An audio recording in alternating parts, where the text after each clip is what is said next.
नमस्कार दोस्तों, story audio book Mumbai channel में आपका स्वागत है। अगर आपको ये कहानी पसंद आती है तो चैनल को सब्सक्राइब करें। तो चलिए शुरू करते हैं। अब तक आप लोगों ने सुना कि अनाया जयेश रावत की पोल खोल देती है और उसके कई सारे राज उजागर कर देती है, जैसे कि उसने ही अपनी बीवी को किसी और के बिस्तर पर भेजा था, जिस वजह से पायल का जन्म हुआ। जिसे सुनकर सुषमा को इतना गुस्सा आया कि वह खड़ी हुई और पास पड़े हुए किसी ठोस चीज से जयेश रावत को पीटने लगी और गुस्से में गालियां देते हुए बोल रही थी, तुम कमीनी आदमी, तुम्हारी हिम्मत कैसे हुई मेरे साथ यह सब कुछ करने की? मुझे तो लगा तुम एक शरीफ आदमी हो, लेकिन तुमने अपनी ही बीवी का सौदा कर दिया, बस कुछ दिल पाने के लिए। तुम सच में घटिया आदमी हो, तुम्हें मर जाना चाहिए। वही सुषमा की हरकत से जयेश रावत को गुस्सा आया। उसने उसके हाथ से वह ठोस चीज छीन ली और तुरंत सुषमा के सिर पर वार करते हुए गुस्से में बोला, बस बहुत हुआ। तुम कमीनी औरत, एक तो तुमने मुझे धोखा दिया और मेरे ही ड्राइवर के बिस्तर पर घुसकर इस नाजायज बेटे को पैदा किया और मुझे आकर कह रही थी कि यह मेरा बेटा है। इतने साल में जब जब इसका चेहरा देखता मुझे घिन आती है और तुम्हारे छूने से तो मुझे ऐसा महसूस होता है जैसे मैंने कोई गंदी नाली का कीड़ा छू लिया हो। मैं तुम्हें बर्दाश्त कर रहा था क्योंकि मुझे रावत खानदान की जायदाद चाहिए थी।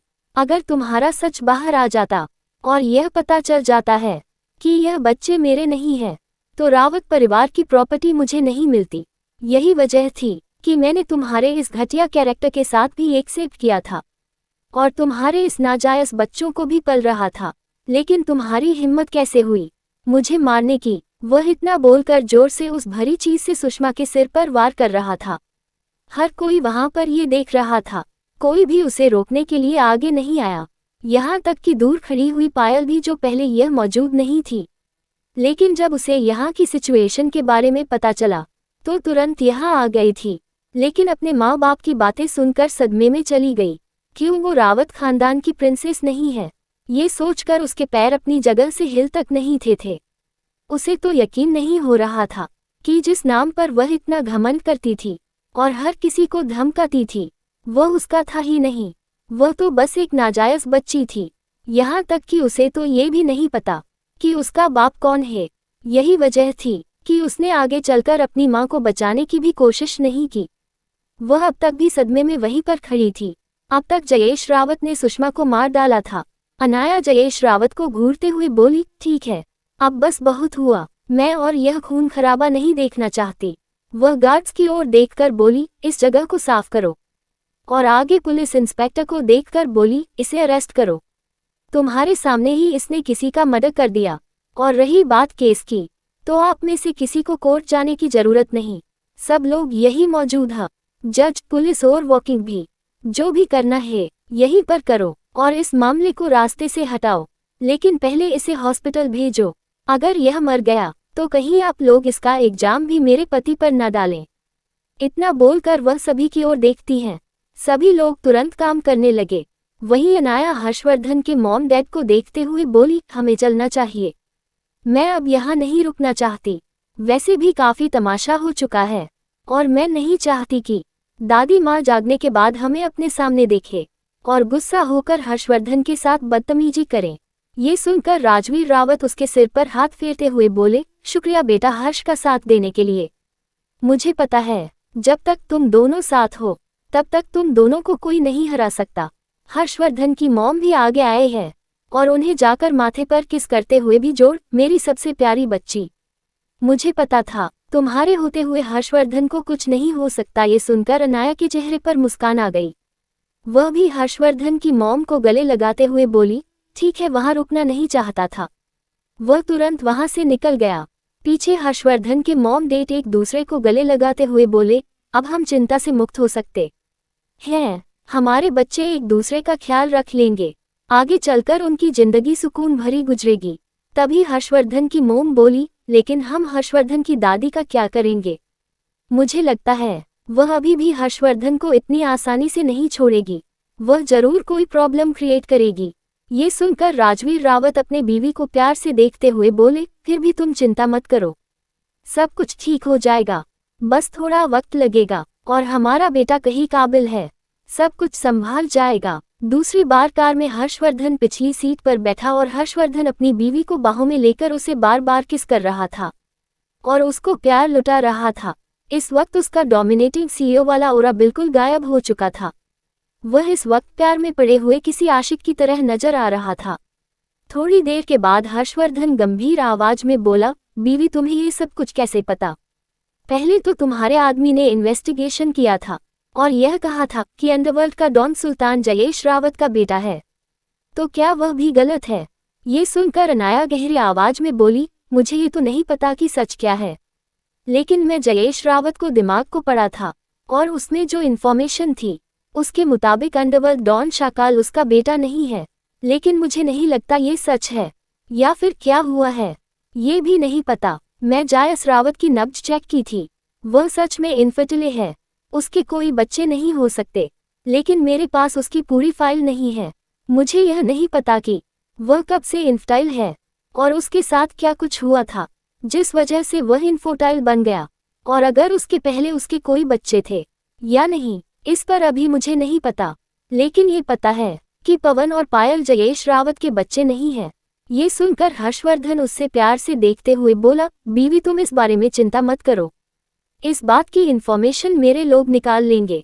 बीवी तुम्हें शांत रहने की जरूरत है, आज तुमने कुछ ज्यादा ही कर लिया। मुझे लगा था मेरी बीवी घर पर आराम करेगी। ये सुन अनाया उसे घूरते हुए उसके बालों को पीछे से पकड़ते हुए उसकी आंखों में आंखें डालकर बोली, अच्छा हुआ मिस्टर हस्बैंड तुम्हें याद दिला दिया कि मैं वहां क्यों आई थी। फिर वो गुस्से में बोली, यह आखिरी बार है मिस्टर हस्बैंड कि तुमने खुद की इंसल्ट होने दी और खुद के साथ इतना बुरा किया। अगर मैं नहीं आती तो तुम अब तक कितना कुछ बर्दाश्त करते आए हो। तुम खुद की इंसल्ट करवा सकते हो, लेकिन मेरे पति की न। मुझे बर्दाश्त नहीं है कि तुम्हारे ऊपर कोई नज़र भी डालें, फिर चाहे वह तुम्हारी दादी माँ ही क्यों ना हो। भले ही उसने तुमसे प्यार किया था, तुम्हारी देखभाल की थी, और जब तुम अकेले थे, पूरी तरह से टूट गए थे, तब तुम्हें संभाला था, लेकिन फिर भी उन्हें ये हक नहीं मिलता कि वह तुम्हारी इंसल्ट करें या फिर तुम्हें नीचे दिखाएं या तुम्हें कंट्रोल करने की कोशिश करे। वो वहीं अनाया की इतनी जुनून भरी बातें और इतना गुस्सा देखकर न हर्षवर्धन उसे एकदम टाइटली गले लगाते हुए धीमी आवाज में बोला कि शांत हो जाओ, मैं आगे से ध्यान रखूंगा और तुम्हें आगे से कोई टेंशन नहीं दूंगा। अनाया अभी खुद को शांत करती है, तभी हर्षवर्धन हल्के हल्के से अनाया की गर्दन सहलाता है ताकि अनाया शांत हो जाए, और उसका सिर भी सहला रहा था किसी बच्चे की तरह, और बार बार कह रहा था, बीवी आई लव यू, अभी खुद को शांत रखो, हमारे बच्चे के लिए ठीक नहीं है तुम्हारा इतना गुस्सा होना। तुम तो मेरी छोटी सी खरगोश होना, तुम्हारे लिए इतना गुस्सा अच्छा नहीं है। वो ऐसे ही कई सारी चीज अनाया को बोल रहा था ताकि अनाया शांत हो जाए, और थोड़ी देर में हुआ भी बिल्कुल वैसा ही। अनाया बिल्कुल ही शांत हो गई। जिंदाल विला में दूसरी ओर जिंदर विला में पिछले कुछ वक्त से शांति चल रही थी, क्योंकि सारा को वापस भेज दिया गया था और उसके ना होने की वजह से अरुणा जिंदल के दिमाग में भी कोई उल्टी सीधी चीज नहीं आती थी। वह हर वक्त घर में शांति बनाए रखती थी और कभी कभार बाकी लोगों से अनाया के बारे में पूछ लेती थी। वह भी जानती थी कि अनाया अपने जगह पर सही है, लेकिन वह हमेशा ही अनाया को कंट्रोल करने की कोशिश करती है। उसको लगता है कि अनाया उसकी रिस्पेक्ट नहीं करती, उसे हमेशा वक्त पर घर पर आ जाना चाहिए और किसी चापलूस बेटे की तरह अरुणा जिंदल की चापलूसी करनी चाहिए। यही सोच काफी वक्त से उसके अंदर बैठ चुकी थी, और अनाया ऐसे बिल्कुल भी नहीं थी। उसे कहीं ना कहीं ऐसा लगता था कि उसकी मॉम के साथ जो बचपन में हुआ वह अरुणा जिंदल की लापरवाही से भी हुआ था। अगर वह हादसा नहीं होता तो उसकी मॉम लापता नहीं होती और न ही उसे इतना सब कुछ सफ़र करना पड़ता। हालांकि इस जिंदगी में उसने काफ़ी कुछ हासिल कर लिया था और उसकी ज़िंदगी काफ़ी बदल चुकी थी, लेकिन ये बात बदल नहीं सकती कि उसने अपनी एक पूरी ज़िंदगी बर्बादी करती थी। यहाँ तक कि उसने अपना पिछला जन्म किसी के रहमो करम पर गुजरा था।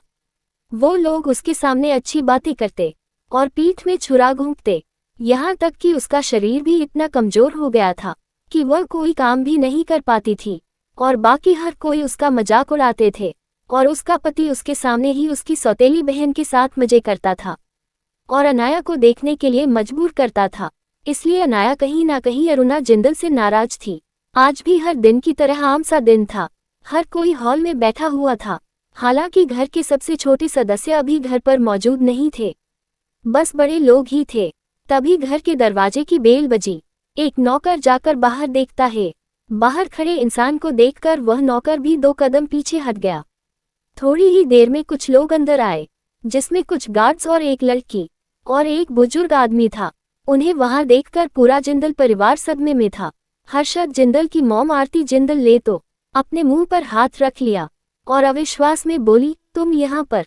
कौन आया था जिंदल परिवार में? और क्या वो इंसान लाएगा कोई परेशानी अनाया के लिए? क्या अनाया जिंदल परिवार के दुश्मन को लाएगी बाहर? अगर आपको अगला एपिसोड चाहिए तो लाइक करें, कमेंट करें और चैनल को सब्सक्राइब करें।